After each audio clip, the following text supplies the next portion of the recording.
You know what? I'm not even going to try this anymore. It looks like I'm trying to conjure up a spell that I can't even pronounce the name of.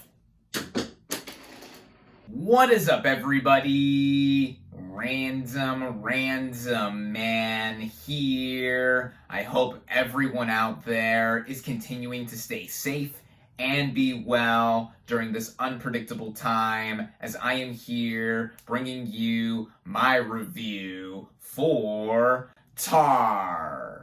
Now, the plot of this psychological drama basically follows our titular fictional character, Lydia Tár, played by Cate Blanchett, who is one of the greatest living composer-conductors and the first female chief conductor of the Berlin Philharmonic.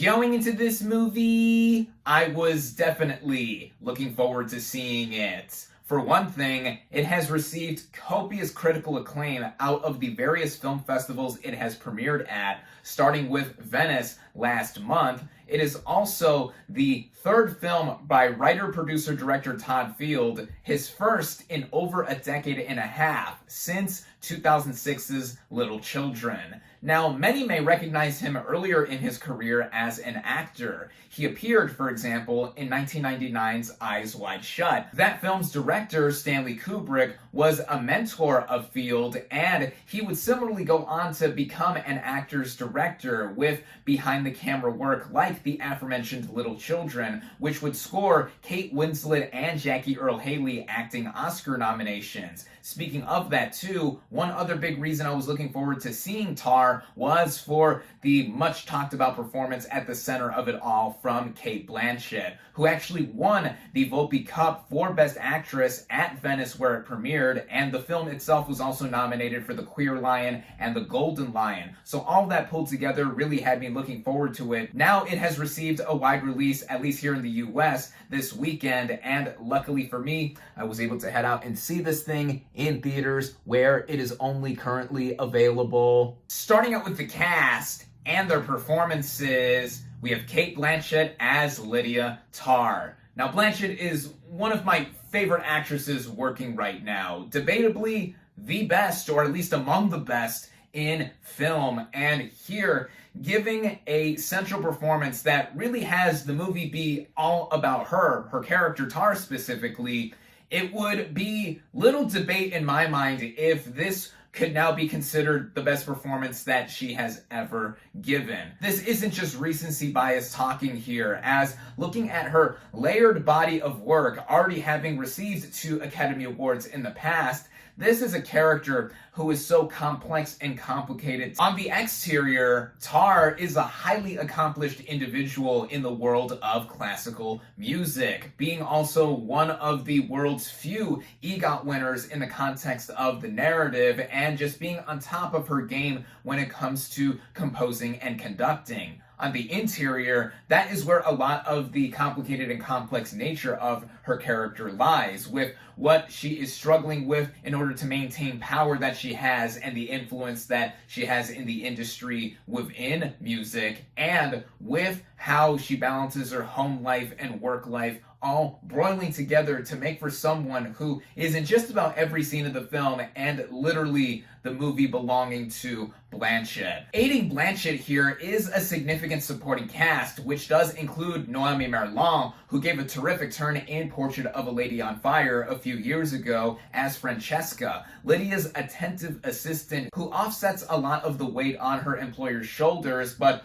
also has to deal with some things that are slowly brimming across the narrative in playing out too, and I thought that she was fantastic here as well. There's also Nina Haas as Sharon, Lydia's wife, and is not just her life partner, both of whom share a daughter they adopted together, and they also work together as well, with Sharon being Lydia's concertmaster. And I think with the dynamic that is here specifically with them being a married couple and trying to balance out work and personal life, there is something here that really speaks a lot to how the main actions of Lydia do permeate and spread out with this core relationship that she has, even though there is a sense of awareness that, without giving anything away, is present, but eventually spiraling down once we see the bigger intricacies with Tár as a character. There are multiple other players that do show up here and there, like Julian Glover, who is Lydia's predecessor. Mark Strong has a handful of moments here as the manager to the fellowship program that Lydia belongs to. All of that, with no matter who shows up in a big or small role, really does contribute to the overall cast. But of course, at the center of it all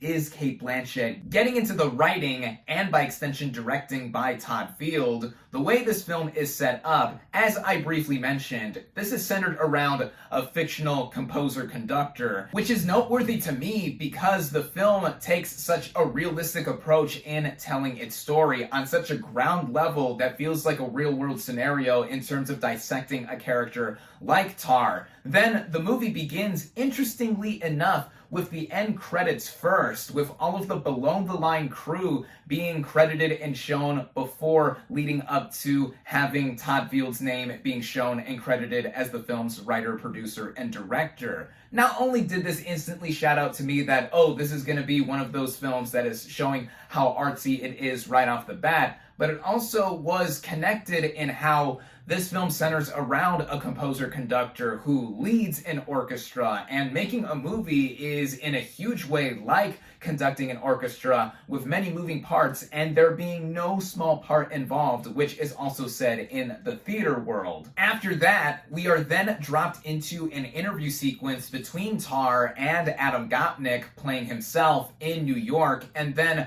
for the rest of the majority of the movie, we see Tár prepare to conduct Gustav Mahler's Fifth Symphony in Berlin.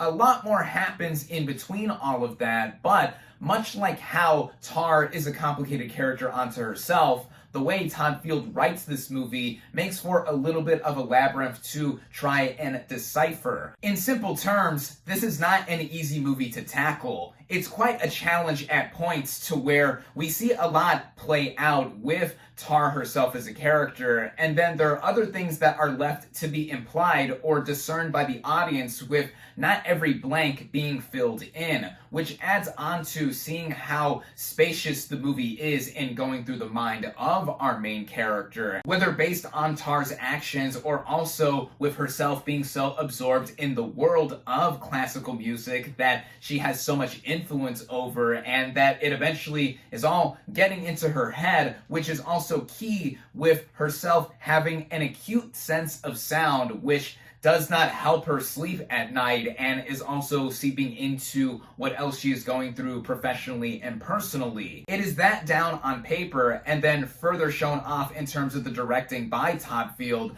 that shows such a calculated and slow burn of a film that is very assured in how we see the slow but sure spiral of a character who is gradually losing the grip that she had onto herself, and includes a lot of accusations that are pulled against her, which leads into one big part of the movie that has been talked about, in it being about cancel culture or adjacent to it. Now, in seeing the film play out with that particular thread going on, I do think the movie is about that on the one hand. Yet on the other hand, in it pulling that out and making it a key feature of the story, I think it also just shows how people are more complicated. Does it necessarily excuse the perceived actions of our main character? No. But it also, given how the film, as I said, does not give us all the answers or every little detail to fill in the blanks, I think that adds into the challenge of this film that I welcomed in trying to really uncover while basking in a lot of the attributes that Field does. This also brings out all of the praiseworthy technical elements here, making this a masterwork of filmmaking, like the cinematography.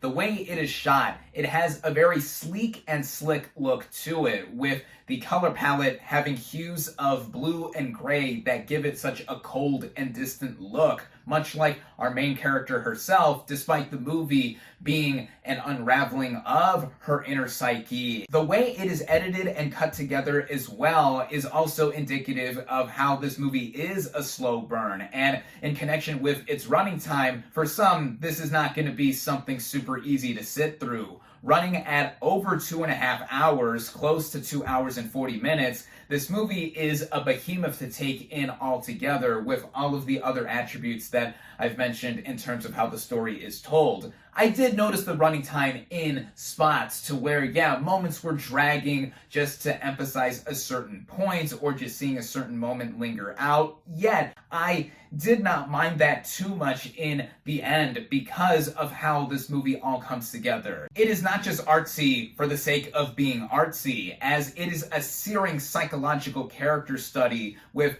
Blanchett's magnetic performance at the center of it all, making this a true feat of filmmaking. For me personally, it does rank among my favorites of the year thus far, and I think that with all the talk that it has been receiving in terms of award recognition and even more acclaim, this is for sure going to be a major player when it comes to the Oscar season. I see it getting nominated across the board, with Field being a prior nominee, but he, I think, is going to get additional nominations for Best Picture, Best Director, Best Original Screenplay. Blanchett, of course, is so getting in for Best Actress. I could go on, but I'm gonna save that for further speculation later down the line. And in case it was not already clear by now, I love this movie. I think Tar is tremendous. Once again, one of my favorite movies of the year thus far. I highly recommend it.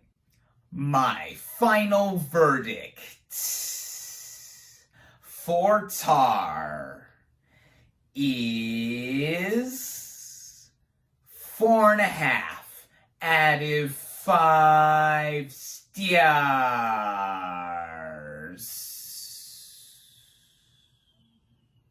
Thank you all, as always, for watching. Be sure to like this video, comment on what you thought of Tar, social media links in the description, subscribe to my channel for more, and I'll catch you on the next movie review.